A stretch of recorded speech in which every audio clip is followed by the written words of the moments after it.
Hello! Hi! చపాతీలోకి సూపర్‌గా ఉండే కాంబినేషన్ శనగపప్పు కర్రీ అయితే చేస్తున్నానండి. కాబూల్ శనగ కన్నా చాలా అంటే చాలా బావుంటుందండి. నేనైతే ఇలా చేశాను.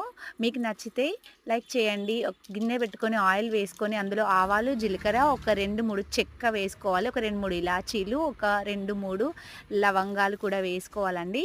ఇవి వేగాక ఒక 2 పచ్చిమిర్చి వేసుకోవాలి. తర్వాత కొద్దిగా కస్తూరి మేతి అయితే వేశానండి. టేస్ట్ చాలా బావుంటుంది వేయడం వల్ల. ఫ్లేవర్ కోసం ఒక 2 బిర్యానీ ఆకులైతే వేశానండి. తర్వాత ఫ్రై అయిన తర్వాత ఆనియన్స్ వేసుకోవాలి. ఆనియన్స్ మంచిగా ఫ్రై అవ్వాలండి. తర్వాత పసుపు వేసుకోవాలి.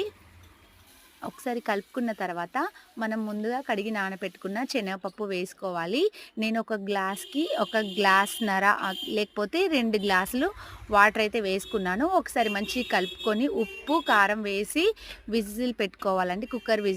కుక్కర్ మూత పెట్టుకొని ఒక 4, 5 విజిల్స్ వచ్చేంత వరకు ఉంచేసి ఈ చపాతీలోకి శనగపప్పు కర్రీ చాలా చాలా టేస్టీగా ఉంటుందండి.